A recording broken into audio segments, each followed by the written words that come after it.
Hello, everyone, and welcome to episode number 5 of the Pan Future Society podcast. I am your host, Sean, and today is Sunday, June 19th, 2016. An item of housekeeping to bring up this morning. We do have business cards. Yay! I guess it's all kinds of official now. If you would like a few cards to hand out to your friends, just drop me an email, sean@panfuture.org, and I will send you some in the mail. Would really appreciate all of you spreading the word out there. And thanks to you if you already have. Now on to the news of the moment.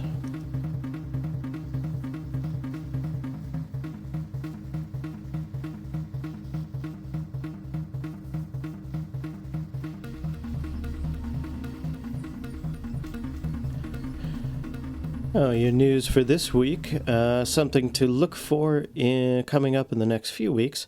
NASA's Juno spacecraft, launched in 2011 to study Jupiter and its atmosphere primarily, will be performing its orbiting burn so it can enter into orbit around Jupiter. The Juno spacecraft, it's from NASA's website here, will determine how much water is in Jupiter's atmosphere, which helps determine which planet formation theory is correct or if new theories are needed. It will also look deep into Jupiter's atmosphere to measure composition, temperature, cloud motions, and other properties. It will map Jupiter's magnetic and gravity fields, revealing the planet's deep structure. For one thing there, we're not sure if it's got a solid core or not, so they're looking into determining if it does have a solid core. It will also explore and study Jupiter's magnetosphere near the planet's poles, particularly the auroras, Jupiter's northern and southern lights, providing new insights about how the planet's enormous magnetic force field affects its atmosphere. Now, the spacecraft will be traveling very close to the planet. I didn't find an exact number here, but much closer than any of the other planets who have been by Jupiter.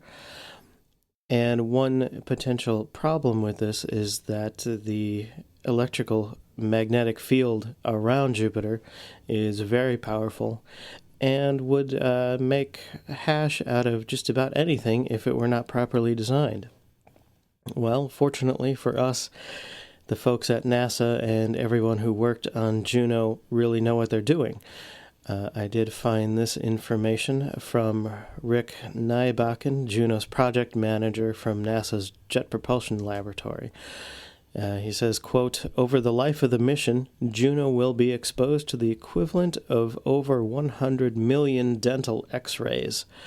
But we are ready. We designed an orbit around Jupiter that minimizes exposure to Jupiter's harsh radiation environment. This orbit allows us to survive long enough to obtain the tantalizing science data that we have traveled so far to get." So Juno's orbit will be kind of an oval, so it will go close to the planet and a little farther away so it doesn't get pounded all the time. Another interesting thing that they did for Juno here is, in addition to the normal shielding that we've put into other probes before, Juno carries a first-of-its-kind titanium vault, which contains the spacecraft's flight computer and the electronic hearts of many of its science instruments. Weighing in at almost 400 pounds, the vault will reduce exposure to radiation by 800 times that outside its titanium walls, which is very cool, a titanium vault. However, this vault will not keep it safe forever. It's still going to get some radiation in it and will probably eventually wear out the spacecraft. They are expecting Juno to last for about 20 months. So, very interesting there. If you're wondering if the vault is 400 pounds, I don't know how big that is, but that's pretty heavy. The spacecraft itself is about the size of a basketball court. So, a fairly large craft. That is, of course, with its solar panels and everything extended. But that seems like a pretty big piece of equipment. So there you go, your news. Keep your eyes on other news in the next coming weeks to see that the Juno spacecraft has successfully entered orbit. They're planning to do this again on July 4th, and maybe we'll give you an update and be able to tell you everything went just fine according to plan. And that was your news of the moment.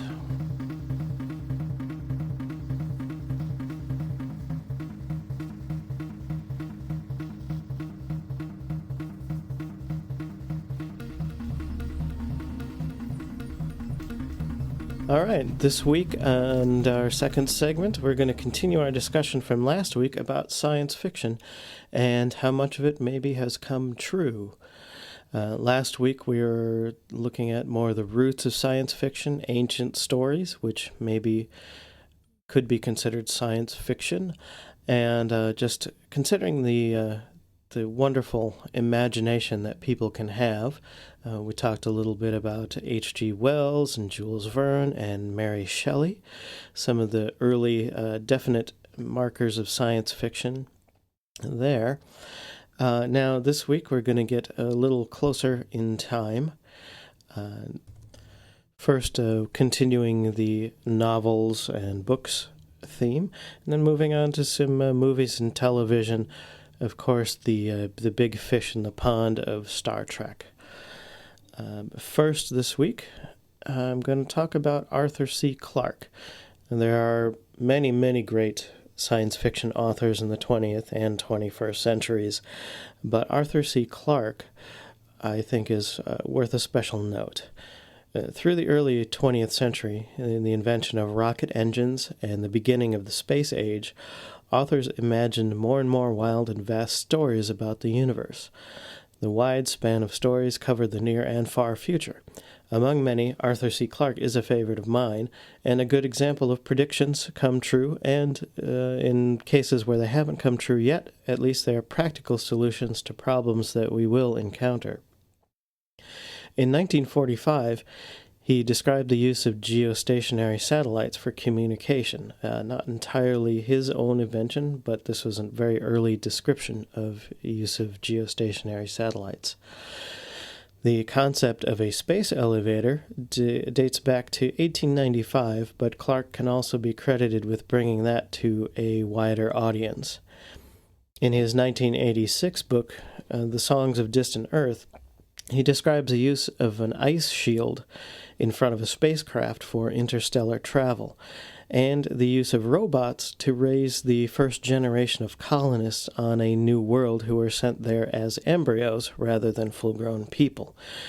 Something similar you would see if you saw the movie Interstellar.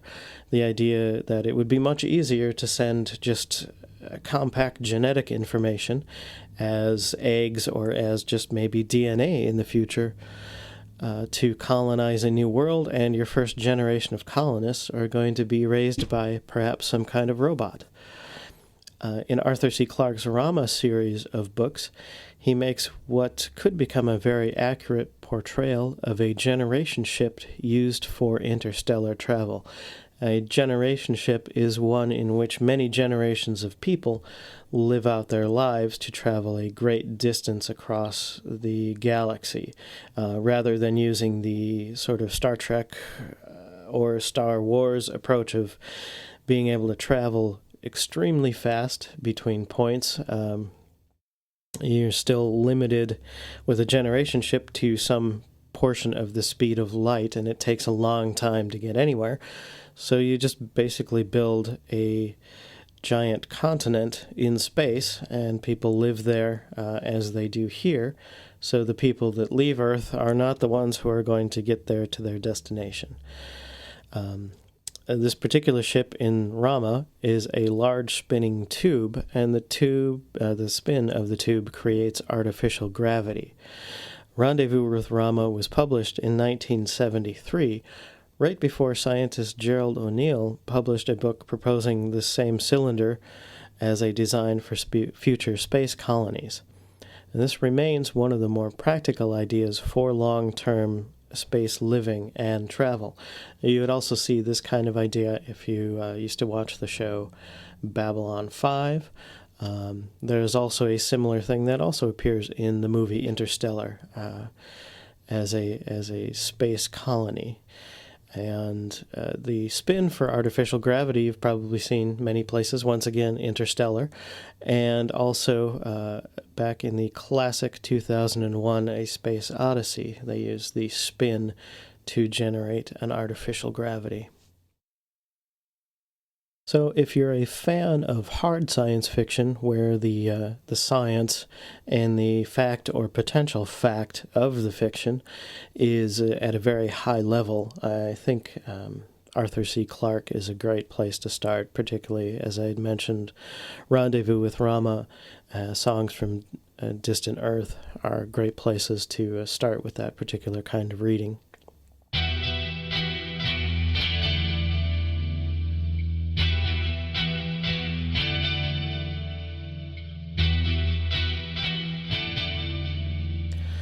Stepping away from books to TV and movies, SpaceX has recently been landing rockets on a floating platform, a process nearly identical to a scene in the 1959 Russian film The Sky Calls. We've also seen a recent flood of realism in science fiction film and television. The Martian, the previously mentioned Interstellar, Sci-Fi Channel show The Expanse, and others depict events which, while not happening now, could happen sooner rather than later. In some cases, I wonder if it's more a matter of the will to spend the money than it is on the technological ability that is holding us back from doing things, particularly something like The Martian. We really are talking about going to Mars soon. And it seems the technology is there. It's just a matter of spending more money to make sure you've got it right before you go. Of course, the big prize here is Star Trek. Star Trek, the original series, ran from 1966 to 1969. I think is the most hopeful utopian depiction of where we might go in the future. Gene Roddenberry's vision, I think, was a very forward-looking, equal, and hopeful one.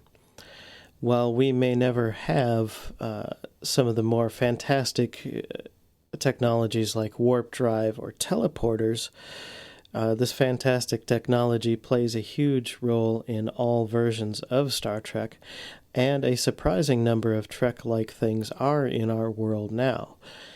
The obvious one is the communicator. Captain Kirk's little flip phone seems almost quaint now that almost all of us carry one around in our pockets. In the Next Generation series, 1987 to 1994, characters are often shown using handheld screens, much like the tablet computers we have now. However, in this case, I think we've actually done them one better. In the show, they often use multiple devices, like you'll see a pile on a desk, one for a book, another one for reports, and so on. But we actually can do multiple tasks with one device. Talking to the computer and giving it voice commands is also a staple of the Star Trek shows. And more, we are able to talk to our computers and our smartphones in plain language. And we sometimes get the results we want, sometimes we don't. But the technology keeps getting better. Another ubiquitous device on the show, the tricorder, was used for various medical and scientific analysis. Today, NASA uses a device on the International Space Station called LOCAD, L-O-C-A-D, to scan for E. coli, fungi, salmonella, and other microorganisms that you don't want hanging around on your space station. Other companies are developing devices to examine blood flow, detect cancer, diabetes, and bacterial infections. Another device that is in the works uses technology similar to that of an MRI that could be 800 times more sensitive than current equipment.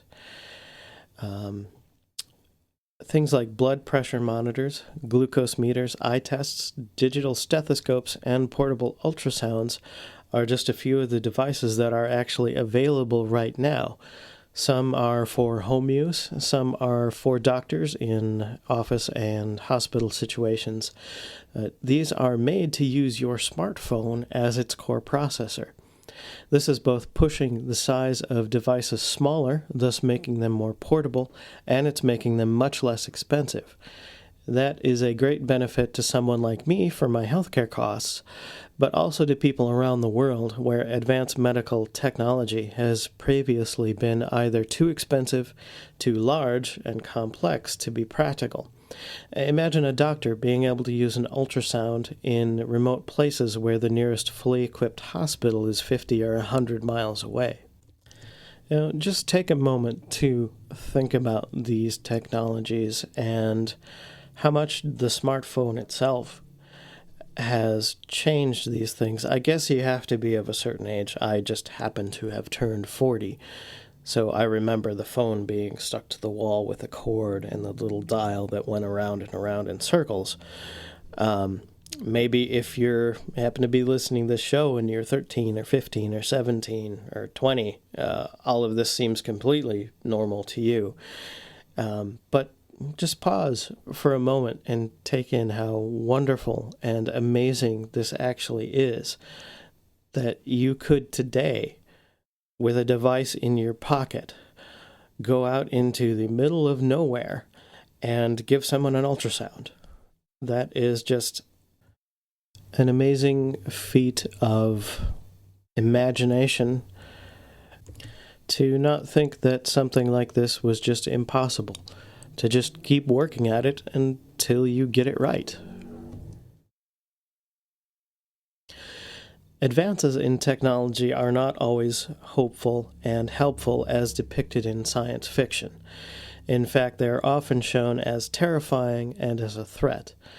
But plot points that drive a narrative should never be discouraging. When I watch or read sci-fi, I am not just entertained. My imagination is pushed to its limits, and I would suggest to you that you never say, "That's impossible," but rather say, "What if that did happen?"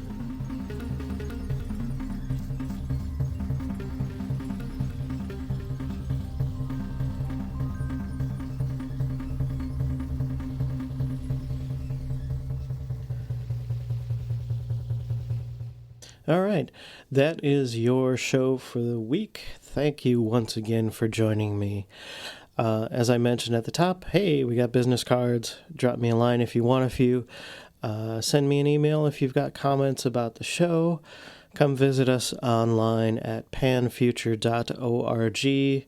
Email me, Sean@panfuture.org. It just occurred to me now that I should spell that. That is SEAN.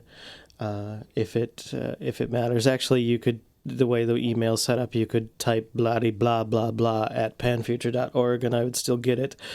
So go ahead and make up your own email address for the show. Thank you again. If you would like to support the show, drop me a line or go to Sean Gill, SEANGILL.bandcamp.com and check out my music. You might like it, and if you feel like throwing a couple of bucks my way, that would be great. I hope you all have a wonderful week, and I will talk to you again in the future.